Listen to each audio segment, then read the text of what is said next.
સર્વેને જય શ્રી કૃષ્ણ. આજે આપણે જાણીશું મહામાસ મહાત્મ્ય. મહામાસ મહાત્મ્યમાં 29મો અધ્યાય પ્રયાગ મહાત્મ્ય. લોમશ ઋષિએ કહ્યું કે, હે બ્રાહ્મણ, મેં તમને સનાતન ધર્મના અતિ પવિત્ર મહાસ્નાનની કથાઓનું વર્ણન કર્યું છે. હવે તમારા માટે ઉત્તમ છે કે તમારો પુત્ર તથા આ પાંચેય ગંધર્વ કન્યાઓ મારી સાથે પ્રયાગરાજ આવે.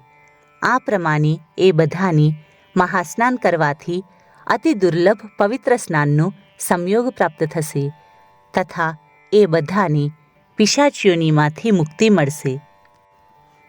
ઋષિના આદેશાનુસાર એ પિશાચ તથા પિશાચન્યા બધા સહર્ષ ત્રિવેણી જલમાં સ્નાન કરવા માટે તૈયાર થયા.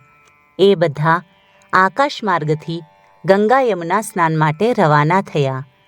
આકાશ માર્ગથી જતી વખતે લોમશ ઋષિએ એ બધાને પવિત્ર પ્રયાગરાજના મહાત્મ્યનું વર્ણન કર્યું. એ જ પ્રયાગ મહાત્મ્ય વસિષ્ઠ મહર્ષિએ રાજા દિલીપને વિસ્તારપૂર્વક સંભળાવ્યું હતું. લોમશ ઋષિએ કહ્યું કે, તમે બધા પ્રેમપૂર્વક પ્રયાગરાજને પ્રણામ કરો. પ્રયાગરાજના પવિત્ર સંગમ પર મહાસ્નાનના મહાત્મ્યને ધ્યાનપૂર્વક શ્રવણ તથા પઠન કરો.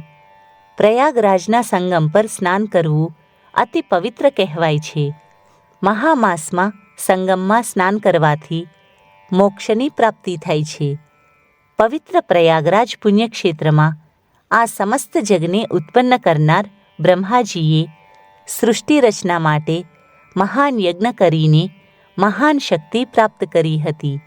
ત્યારબાદ બ્રહ્માજીએ આ સૃષ્ટિની રચના કરી હતી.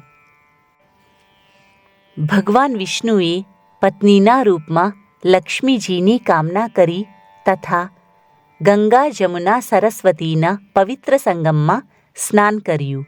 સંગમ સ્નાનના ફલ સ્વરૂપે ભગવાન વિષ્ણુની કામના સમુદ્ર મંથનના સમયે પૂર્ણ થઈ.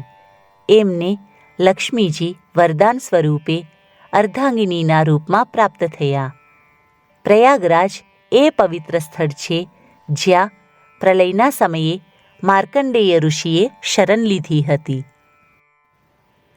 ગંગા જમુનાના પવિત્ર જલમાં સ્નાન કરવાથી મનુષ્ય નિષ્પાપ થઈ જાય છે તથા એને મુક્તિની પ્રાપ્તિ થાય છે. પ્રયાગ સ્નાનના સંબંધમાં અનેકાનેક ઘટનાઓ પ્રસિદ્ધ છે. હું એનું વર્ણન કરું છું, સાંભળો. ત્રેતા યુગની વાત છે. પ્રચીર ઋષિએ ગંધર્વ ઋષિને ક્રોધમાં કાગડો બની જવાનો શ્રાપ આપ્યો હતો. એ શ્રાપના ફલ સ્વરૂપ ગંધર્વ ઋષિ કાગડો બની ગયા હતા. પછી એ કાગડાએ મહામાસમાં ત્રિવેણી સંગમમાં મહાસ્નાન કર્યું. મહાસ્નાનના પુણ્યફલથી એ ગંધર્વ ઋષિ તરત જ શ્રાપમાંથી મુક્ત થયા હતા.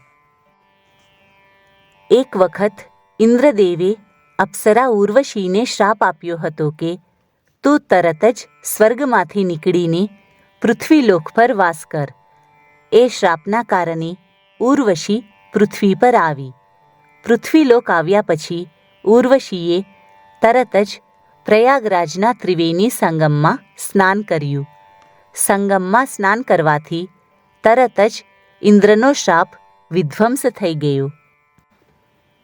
પ્રયાગ મહાત્મ્યના તો હજી ઘણા વૃત્તાંત છે. નહુષના પુત્ર દયતીને સંતાન ન હતું. દયતીએ સંગમમાં સ્નાન કરીને પુત્ર પ્રાપ્તિની કામના કરી. મહાસ્નાનના ફલ સ્વરૂપે એના બધા સંકટ સમાપ્ત થયા અને ધનની અપાર વૃદ્ધિ થઈ તથા દયતીની પુત્ર પ્રાપ્તિની કામના પણ પૂરી થઈ. સનકાદિક ઋષિઓએ પ્રયાગરાજમાં જ નિવાસ કર્યો હતો. એ બધા ઋષિ દરરોજ સંગમમાં સ્નાન કરતા. એ ઋષિઓને યોગ સિદ્ધિની પ્રાપ્તિ પ્રયાગરાજમાં જ થઈ હતી. કોઈ પણ વ્યક્તિ પ્રયાગરાજના સંગમમાં શ્રદ્ધા ભક્તિથી સ્નાન કરે તો એની સર્વ મનોકામના પૂર્ણ થાય છે. જો એ સમયે મહામાસનો મહિનો હોય તો એ સર્વોત્તમ કહેવાય છે. આ સાંભળીને ઋષિ વેદનિધિએ મહર્ષિ લોમશને કહ્યું કે, હે મુનીશ્વર, તમારા ઉપદેશ તથા માર્ગદર્શનના કારણે આ બધા બાળકો શાપમાંથી મુક્ત થયા છે. તમે ધન્ય છો. મહર્ષિ લોમશે કહ્યું કે, હે વેદનિધિ, મારી વાત ધ્યાનથી સાંભળ. તારા પુત્રનું વિદ્યાધ્યયન સમાપ્ત થઈ ગયું છે. એ યુવા છે. આ પાંચેય કન્યાઓમાં સૌથી મોટી કન્યા સુંદર તથા હોશિયાર છે. એ તારા પુત્ર માટે યોગ્ય છે. માટે તું તારા પુત્રનો વિવાહ આ જ્યેષ્ઠ કન્યા સાથે કરાવી દે. ઋષિ વેદનિધિએ સહર્ષ લોમશ મહર્ષિની આજ્ઞાનું પાલન કર્યું. એને પોતાના પુત્રનો વિવાહ જ્યેષ્ઠ ગંધર્વ કન્યા સાથે કરાવ્યા. તે ઉપરાંત અન્ય 4 ગંધર્વ કન્યાઓના વિવાહ નિકટના સગા સંબંધીઓમાં કરાવ્યા.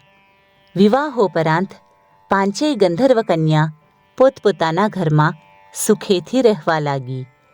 પ્રત્યેક મનુષ્યને અવશ્ય ત્રિવેણી સંગમમાં સ્નાન કરવું જોઈએ.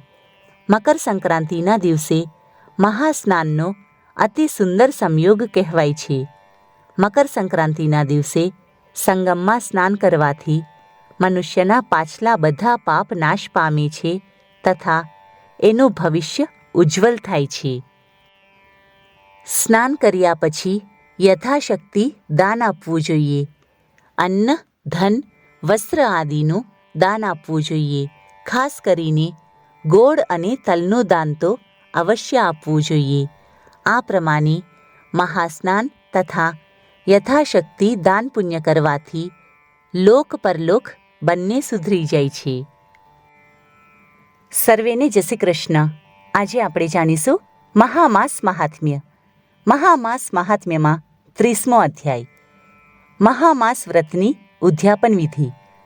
મહામાસ અતિ પવિત્ર માસ છે. પ્રત્યેક મનુષ્યને અવશ્ય આ માસમાં વ્રત કરવું જોઈએ. વ્રતીએ પવિત્ર નદીમાં સ્નાન કરીને ભગવાન વિષ્ણુ તથા ભગવાન શંકરની આરાધના કરવી અને યથાશક્તિ દાન પુણ્ય કરવા. બની શકે તો આખો મહામાસ પૂરા 30 દિવસ આ વ્રત કરવું અથવા 3 દિવસ તો આ વ્રત કરીને મહાસ્નાન અવશ્ય કરવું જોઈએ તથા મહામાસનું મહાત્મ્ય શ્રવણ અથવા પઠન કરવું. પ્રયાગરાજના ત્રિવેણી સંગમમાં મહાસ્નાન કરવાથી મોક્ષની પ્રાપ્તિ થાય છે. 30 દિવસ વ્રત કર્યા પછી વ્રતનું ઉદ્યાપન કરવું. ઉદ્યાપન માટે વ્રતીએ મહામાસના છેલ્લા દિવસે અમાસના દિવસે મહાસ્નાન કરીને સર્વતોભદ્ર મંડલ બનાવવું. વ્રતીએ પૂર્વાભિમુખ આસન ગ્રહણ કરીને સર્વપ્રથમ આદિપૂજ્ય એવા ભગવાન શ્રી ગણેશની પૂજા કરવી. ત્યારબાદ કલશની સ્થાપના કરવી. પછી લક્ષ્મી નારાયણ તથા શંકર પાર્વતીની પૂજા કરવી. ત્યારબાદ સત્યનારાયણ ભગવાનની પૂજા કરવી. નવગ્રહની સ્થાપના કરવી. ત્યારબાદ તલ, જવ, ગુગ્ગલ તથા હવન સામગ્રી સાથે હવન કરવું. તે ઉપરાંત બ્રહ્મા, વિષ્ણુ, મહેશ તથા બધા દેવી દેવતાઓની શ્રદ્ધા ભક્તિ સાથે પૂજા કરવી. ઓમ ઇન્દ્ર વિષ્ણુપતિ મંત્રનું આહ્વાન અતિ ફળદાયી છે. આ મંત્રના આહ્વાન કરતા સમય પુરુષ સૂક્ત તંત્રોનું પૂજન તથા 4 પૂજન અતિ ફળદાયી છે. પૂજા તથા હવન કર્યા પછી બ્રાહ્મણને 5 વસ્ત્રોનું દાન આપવું. 5 વસ્ત્રો સાથે માળા, જનોઈ, છત્રી, આસન આદિ વસ્તુઓનું પણ દાન આપવું જોઈએ. ગૌદાન, સુવર્ણદાન, ધન, તલ આદિ વસ્તુઓનું દાન કરવાથી પુણ્યફળની પ્રાપ્તિ થાય છે. આ દિવસે બ્રાહ્મણને તથા ગરીબોને યથાશક્તિ દાન આપવું. ભજન કીર્તન કરવા અને મહામાસના મહાત્મ્યનું શ્રવણ અથવા પઠન અવશ્ય કરવું. જે ભક્ત સવિધિ આ વ્રત તથા ઉદ્યાપન કરે છે એના 7 જન્મોના તમામ પાપ નષ્ટ થઈ જાય છે તથા એના મનોરથ સિદ્ધ થાય છે. વ્રતીને સંપત્તિ, ધન ધાન્ય પ્રાપ્ત થાય છે તથા સર્વ મનોકામના પૂર્ણ થાય છે.